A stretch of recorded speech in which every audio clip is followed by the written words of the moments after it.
ser, nada, están controlándose al máximo. Muchas gracias por la claridad y por ese esfuerzo también de haber hecho tu intervención retomando un poco todas las discusiones de ayer. Por esos guiños al perspectivismo ya sé de Ortega, pero ya sabes que tan leibniziano lo de la ciudad de Leibniz, que también a mí me gusta tanto. Te estoy dando tres. Esta parece que no, porque igual que decía Javier, como que pasaba por aquí, el azar, en fin, azar y necesidad, pues yo también parece como que no, estoy dándole tiempo a Miguel a que se prepare, contándoos este par de cosas. Entonces, bueno, yo creo que ahora vamos a llegar también, no lo hemos dicho al principio, pero no sé si vas a tocar también un poco el tema de lo de las diversas lenguas en la enseñanza, un poco, ¿no? Si quieres hacer alguna apunte al final, como salió, y si no luego en la discusión igual lo retomaremos, porque yo creo que han ido saliendo algunos problemas nuevos que no se trataron ayer. Pero bueno, Miguel, bueno, yo primero, por supuesto, agradecer a la Junta de Decanos esta iniciativa, que me parece absolutamente importantísima, que debería ser un punto de partida, como se ha dicho por muchos participantes anteriormente, para que no se quede una mera catarsis entre nosotros, sino que tenga luego una repercusión social, que nos hagamos oír. Y agradecer que se me haya invitado, con certeza y merecidamente. No represento nada en particular, formo parte de un grupo de didáctica de filosofía de Galicia, y supongo que el punto de vista que yo puedo aportar un poco particular es el punto de vista de un profesor de secundaria que ha venido trabajando desde presupuestos didácticos determinados y que en función de esos presupuestos pues, aporta, yo creo que sí, una perspectiva diferente de algunas de las voces que se han escuchado aquí. Yo simplemente inicialmente había puesto esto lo improvisé ayer, este cuadro, para recordar lo que ya sabía que iba a explicar Luis, y que es simplemente tener una imagen, ¿no?, de las oscilaciones que se han venido produciendo, la situación actual. La única particularidad es un poco con respecto pues, eso, a las comunidades autónomas, que puede ser interesante que yo subraye, es el hecho, por ejemplo, de que en las comunidades autónomas tenemos una hora menos de bachillerato en primero por la cuestión de la lengua propia, que entonces retira una parte de horas posibles del currículo, y el hecho de que, por ejemplo, con la reforma del PP, en particular en Galicia, porque eso depende de las comunidades autónomas y no ha sido igual en todas las partes, pues nos hemos encontrado con una oferta de... bueno, nos han dejado la posibilidad de hacer una oferta pues enormemente rica de optativas, hasta 4 optativas con 4 horas, con una carga horaria superior incluso a la de la historia de la filosofía, o sea que también a nosotros nos pareció importante, pero al final pues es lo que sucedió, ¿no? Luego el éxito de estas optativas pues depende de que te sepas vender. Al final es esto, ¿no? Yo, por ejemplo, me consta que en Galicia están funcionando muy bien la filosofía del derecho y las otras menos. Luego, la situación actual, pues en este momento es casi idéntica. Yo creo que los cambios que se pueden producir van efectivamente a afectar a educación para la ciudadanía, pero no en cuanto a la carga horaria, es decir, desde el punto de vista corporativo nos va a afectar en cuanto a los contenidos, ¿no? En cuanto al cambio del contenido, que va a ir en una orientación que parece que puede ser más próxima a la que pretendía Peces Barba, ¿no? Una orientación mucho más jurídica, ¿no?, de estudio de la Constitución, que desde el punto de vista didáctico a mí no me parece precisamente la fórmula más idónea. No sé si será el momento de que escuchemos esto. Para evitar las digresiones a las cuales yo, o probablemente casi todo filósofo, muy profesor de filosofía, ¿no?, soy muy fácil que caiga en la tentación, pues lo he traído por escrito y voy a ver si me atengo a la escritura, ¿no? Lo primero que quisiera señalar es que la cuestión del lugar de la filosofía en la enseñanza secundaria entiendo que es preciso situarla en el contexto más general de la reforma del sistema educativo, también lo hizo Luis, y comienzo por hacer esta precisión porque, en mi opinión, con demasiada frecuencia, esta cuestión previa se tiende a obviar como si, o bien ya estuviese perfectamente resuelto el problema de qué es lo que se debe enseñar en una sociedad extremadamente cambiante como la actual, o bien que la función de la enseñanza de la filosofía pues fuese independiente o marginal con respecto al sistema educativo en el que debe insertarse. Dicho esto, es obvio que en este espacio reducido del que dispongo no puedo efectuar un análisis riguroso de este problema. Me limitaré a apuntar ciertas consideraciones generales, algunas o casi todas discutibles, y formuladas de un modo asertivo, cuando seguro que precisan de argumentos justificativos más extensos, que aquí no tengo oportunidad, pero que en los matices posteriores pues, seguramente saldrán. En primer lugar, entiendo que los programas de reformas educativas que vienen aplicándose en buena parte de los países avanzados como una respuesta a los cambios económicos y sociales producidos en los dos últimos decenios, es inevitable afrontarlos. Cambios en los que han jugado, los cambios estos de carácter económico y social, han jugado un papel muy importante las transformaciones tecnológicas, que han llegado a hablar de una sociedad de la información o del conocimiento, como se ha hablado ayer, cambios que ponen en cuestión el papel que hasta ahora ha venido jugando la institución escolar como exclusiva transmisora del saber, al mismo tiempo que el modo en que esa transmisión se ha venido produciendo.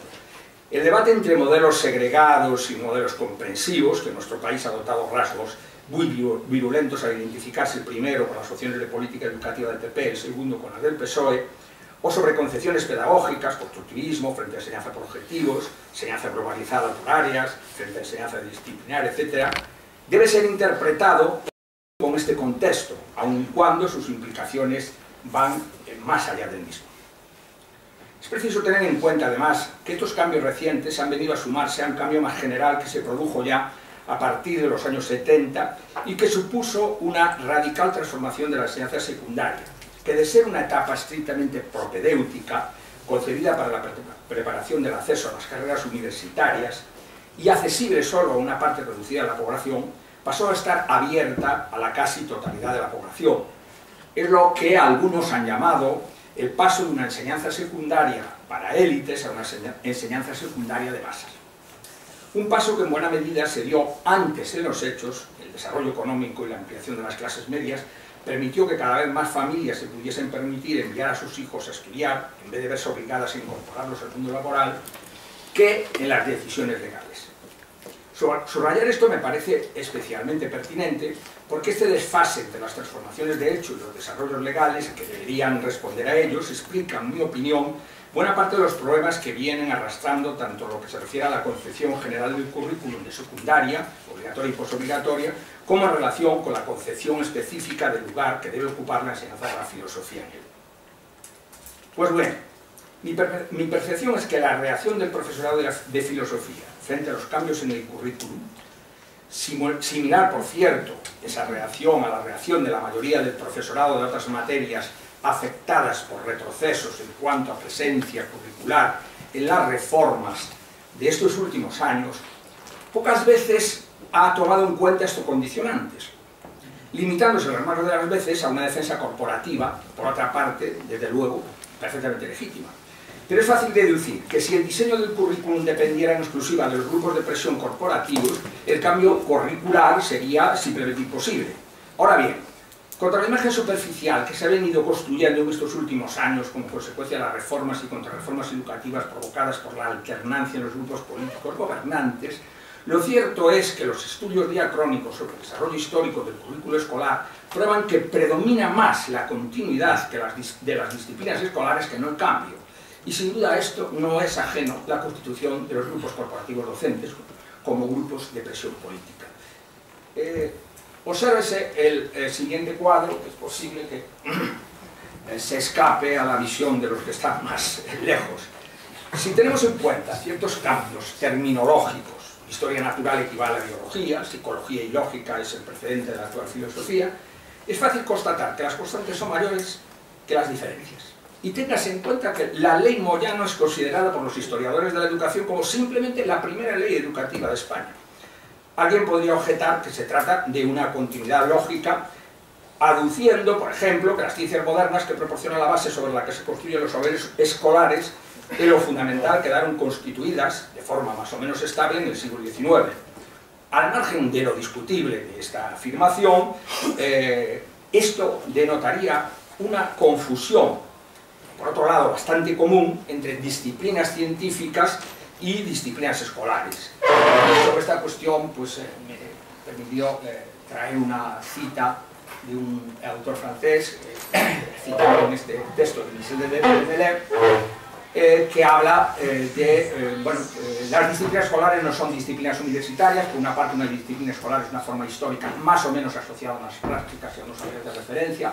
A menudo remiten a varias disciplinas universitarias. Ciertas disciplinas escolares no remiten a ninguna disciplina universitaria. Las disciplinas escolares tienen una historia. La aparición o desaparición de ciertas disciplinas escolares no responde necesariamente a unas exigencias científicas. Como señala el colega portugués Joaquín Neves, se observa claramente dos tradiciones en cuanto a la inclusión de la filosofía en la enseñanza secundaria. Por un lado, la francesa, de la que es deudora la española, que la incluye. De Francia también se adoptó la división en dos cursos, entre una materia organizada según contenidos temáticos y otra de carácter histórico, aunque en la actualidad, como es sabido, y se dijo antes, en Francia solo persiste la primera, la temática, que se imparte en terminal y con una carga horaria muy diferente según la modalidad de bachillerato. Por el otro estaría la anglosajona, que la excluye. Esta última opción se sustenta en la tesis que Neves, por cierto, retrotrae hasta Platón, según la cual la enseñanza rigurosa de la filosofía, y obviamente en este enfoque no se admitiría una que pudiera haberse obligado a no serlo, requeriría tanto una madurez psicológica como una previa formación científica y humanista de la que el alumno de secundaria necesariamente carecería. Echemos ahora un vistazo a la situación de nuestros países próximos y comprobaremos que en efecto la filosofía no constituye ni mucho menos una materia que se considere imprescindible en el conjunto de los cursos de enseñanza secundaria, aunque más o menos parece que gana la tradición francesa sobre las anglosajonas. Bueno, no me voy a detener, en Alemania es opcional, en Bélgica no la hay, en Dinamarca es opcional, en Finlandia es obligatoria, un curso de 38 horas anuales, en Gran Bretaña no la hay, en Grecia obligatoria en el último curso, pero lamento decirlo, según las referencias que tomé, no la valoran nada, la cuna de la filosofía parece que no tienen mucho interés en seguirla reivindicando. En Hungría es obligatoria. El caso de los países del este es significativo porque parece ser que todos ellos la disciplina filosófica es una continuidad, probablemente también por efectos corporativos, de la enseñanza del Diamant, ¿no? De la filosofía del Estado, y entonces está muy desprestigiada. En Italia es 3, es una historia, en Letonia, Italia y Portugal son las que tienen un currículum más extenso, en Letonia una opcional, en Lituania opcional, pero que depende de centros, hay centros que la mayoría de centros no la dan, en Luxemburgo obligatoria, en Holanda opcional, en Polonia opcional. Cuando no pongo nada de años y horas de manuales es que hay centros que la dan y centros que no la dan, depende de centros, o sea, no es opcional para todo el Estado. En Portugal 3 años, aunque el último es opcional. En la República Checa 1 año de 2 horas, en Suecia 1 año, 2 horas, en Suiza opcional, en 2 años y puede tener de 2 a 4 horas. Aquí podéis encontrar la fuente, es una página web que creo que procuran actualizar los datos, ¿no? Yo esto lo he hecho el año pasado, no he mirado la actualización este año, supongo que sigue igual, ¿no? Bien, en cualquier caso, lo que resulta obvio es que la simple defensa corporativa basada en una amenaza de catástrofe formativa presuntamente derivada de la exclusión de la filosofía no es compatible con este cuadro. A pesar de lo cual, a mi juicio, las reacciones del profesorado de filosofía a menudo, y salvo honrosas excepciones, han querido suscitar la imagen de que así era, uniéndose al clamor superficial contra los cambios originados por la LOSE, que más que identificar de forma analítica y rigurosa los problemas de la ley, han acabado convirtiéndose en un canto a la excelencia del modelo educativo precedente, como si este fuese el mejor de los posibles y como si los cambios sociales no exigiesen realmente un cambio escolar. En el caso concreto de la filosofía podría decirse que desde la ya vieja polémica, tantas veces citada ya aquí, entre Manuel Sacristán y Gustavo Bueno en el año 1967, Yo aquí pongo dos referencias donde se revalúa este debate. Una se puede descargar de la red y la otra está en una aportación de Julián Arroyo en el libro, precisamente, que ha publicado, coordinado por Luis Cifuentes y Gutiérrez, Filosofía, Complementos de Formación Disciplinar. Son 3 volúmenes en grado. Bien, yo creo que ese debate, aunque referido a los estudios universitarios, permite cierta extrapolación también a la secundaria. Pero en nuestro país no se ha vuelto a dar una reflexión en profundidad sobre la idea filosófica y su lugar en las instituciones de la enseñanza, con una voluntad de tener eco social. Espero que de aquí pueda salir por fin eso, ¿no? Lo cual, por cierto, contrasta con lo que ha venido sucediendo en otros países, como de forma notable en Francia. Recuérdese la participación activa de Derrida, de Deleuze, de Bourdieu en debates e incluso en la redacción de informes para ser presentados ante las más altas instancias gubernamentales. Por cierto, esta página podría ser un modelo a imitar por nosotros, una página que realmente es excepcional, porque ahí se recogen todos los documentos que se han ido aportando todos estos años en el debate sobre la educación filosófica en Francia. Es Acidez, es que me preguntaba él. Acidez. Asociación. Es www.acidez.org. ¿Con S o con C? Con C. Vayamos entonces al modo en que, según yo lo veo, debería afrontarse la cuestión que aquí nos reúne. Señalaría en primer lugar 2 argumentos a favor de la presencia de la enseñanza de la filosofía, que quizás sean los más recurridos, que son claramente insuficientes. El primero sostiene que la formación de una ciudadanía democrática es incompatible con la ausencia de estudios filosóficos. Un argumento que podría ser fácilmente cuestionable por 2 razones evidentes. La primera, interna a la propia filosofía, que nos obliga a recordar que la gran tradición filosófica, desde Platón a Heidegger, contiene tanto discursos prodemocráticos como algunas de las más rotundas críticas al sistema político basado en el principio de que el poder reside en la libre decisión de los ciudadanos. Y no es casualidad, claro, que ese lapso histórico los haya enlazado con 2 figuras como Platón, a quien Popper, de forma quizá excesivamente anacrónica, llamó que la República presentaba un modelo prototalitario de Estado. Y el segundo, Heidegger, militante activo, como es bien conocido hasta el final, del régimen nazi. La segunda razón en contra de este argumento, o que debilita ese argumento, no lo anula, atención, pero lo debilita, es empírica y tiene que ver con lo señalado antes acerca de la tradición anglosajona de excluir la materia de filosofía del currículum de secundaria.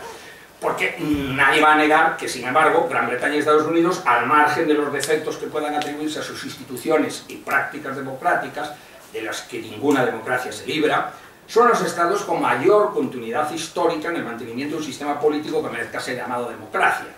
A la inversa, en cambio, Portugal y España sufrieron 2 de los regímenes dictatoriales más prolongados del siglo XX sin que la existencia de la materia filosófica en el bachillerato fuese cuestionada.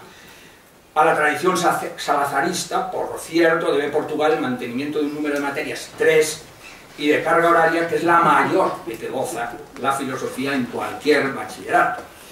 A este doble contraejemplo de cómo la filosofía no tiene por qué ayudar necesariamente a formar ciudadanos democráticos, podría aún añadirse el de la URSS y los estados comunistas, ya cité antes, donde una filosofía de Estado era obligatoriamente enseñada en las aulas desde los primeros cursos hasta la universidad.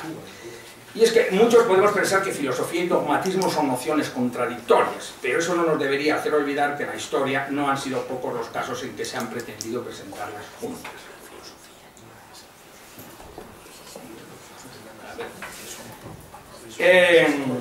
En cuanto al segundo argumento insuficiente a favor de la filosofía, sería el que lo presenta como garante del pensamiento crítico. En relación con eso, yo simplemente me limitaría a decir que contribución haríamos al pensamiento crítico a los alumnos si les dijésemos: en la filosofía hay que ser críticos, en lo demás no. Admitidas pues las debilidades de estos argumentos, ¿cuáles son las consecuencias para la cuestión que aquí nos reúne? Esto es, la del lugar de la filosofía en la enseñanza secundaria.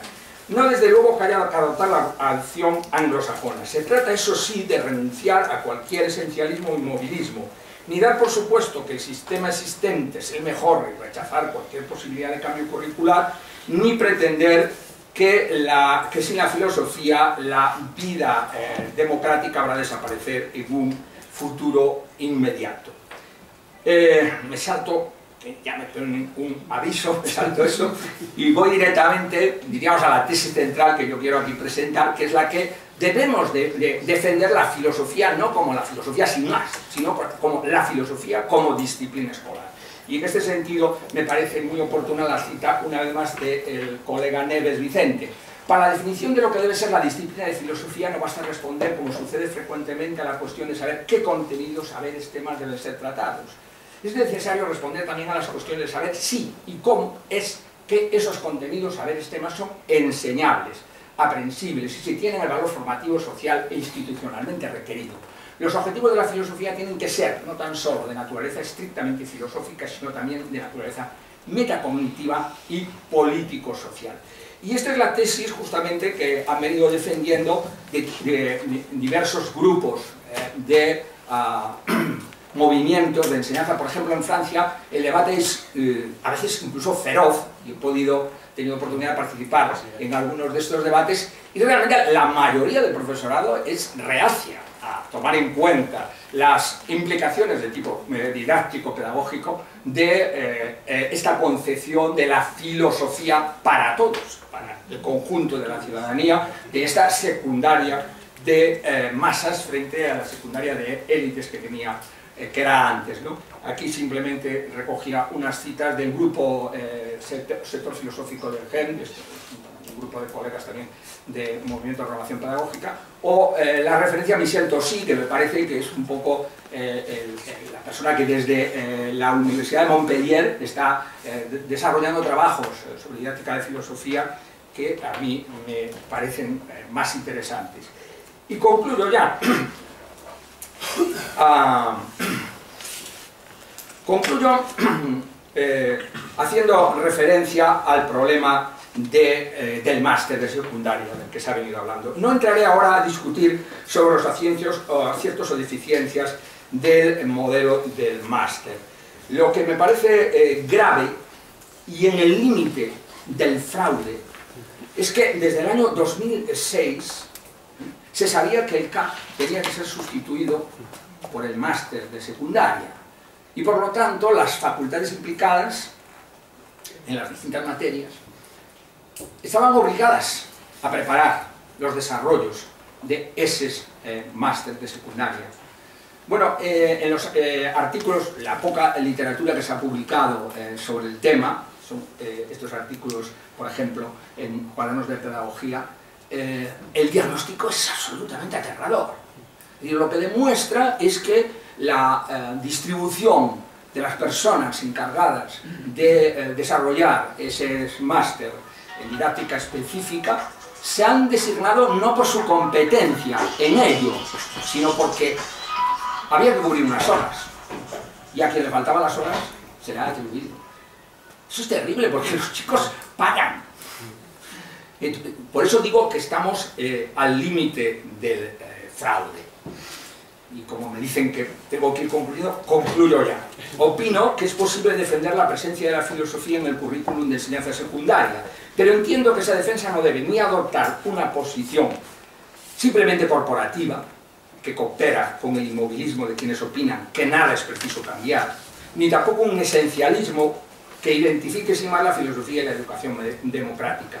Esa defensa debe aceptar entrar en el debate sobre qué tipo de educación deseamos para una enseñanza generalizada en una sociedad democrática y en continua transformación. Y en consecuencia, persuadir a la sociedad y a sus representantes políticos de los valores formativos que la disciplina filosófica puede proporcionar, para lo cual es preciso entrar a detallar no solo qué contenidos, sino también qué procedimientos, metodologías, criterios de evaluación deben formar parte de la enseñanza de la filosofía. Es decir, debe asumir que es imprescindible tomar en cuenta la dimensión pedagógico-didáctica de la disciplina filosófica. Considero que esto requiere una rápida respuesta por parte de las facultades de filosofía, que deberían dejar de cerrar las puertas a la investigación en esa área. La investigación en didáctica filosófica es también investigación filosófica. Esto casi diría que es mi tesis central que quisiera dejar aquí. Porque las veces que hemos intentado algunos, yo también, hacer una tesis con un enfoque didáctico, con una facultad de filosofía en Galicia, nos han remitido a pedagogía. Esto es lo que no puede seguir sucediendo. Considero, por lo tanto, que deben abrir las puertas en cooperación con el profesorado de secundaria, y tanto esto es más urgente cuanto se corre el peligro de permitir que el máster en un tiempo récord acabe cayendo en un desprestigio superior al que se atribuía antes al cambio. Por fin, creo que la filosofía debería sumar sus voces al debate social sobre el futuro de la educación, y que es en el contexto de ese debate donde la cuestión del lugar de la disciplina filosófica debe ser integrada. Para acabar, los digamos, argumentos de por qué la filosofía puede estar en el bachillerato están ahí. Yo recuerdo, pues he ido a buscar esto en las Jornadas Internacionales de Educación y Democracia organizadas por la UNESCO en 1995, pues acababa con una serie de enunciados que, si me permitís, con ellos acabo. Señalamos que los problemas de que la filosofía se ocupa son los problemas universales de la vida y la existencia humana. Creemos que la reflexión filosófica puede y debe contribuir a la comprensión y la orientación del quehacer humano. Consideramos que la práctica de la filosofía, que no excluye ninguna idea del libre debate y se esfuerce por establecer definiciones exactas de los conceptos utilizados a fin de comprobar la validez de los propios razonamientos y efectuar un examen riguroso de los ajenos, permite a todas las personas aprender a pensar con independencia. Hacemos hincapié en que la enseñanza de la filosofía estimula la apertura mental, la responsabilidad civil, el entendimiento y la tolerancia entre las personas y los grupos. Insistimos en que la educación filosófica, al inducir a la independencia de criterio, la reflexión y la resistencia a las diversas formas de propaganda, prepara a todas las personas a asumir sus responsabilidades ante las grandes cuestiones del mundo contemporáneo, especialmente en el plano ético. Confirmamos que el fomento del debate filosófico en la educación y la vida cultural constituye una aportación primordial a la formación de los ciudadanos al poner en ejercicio su capacidad de juicio, que es fundamental en toda la democracia.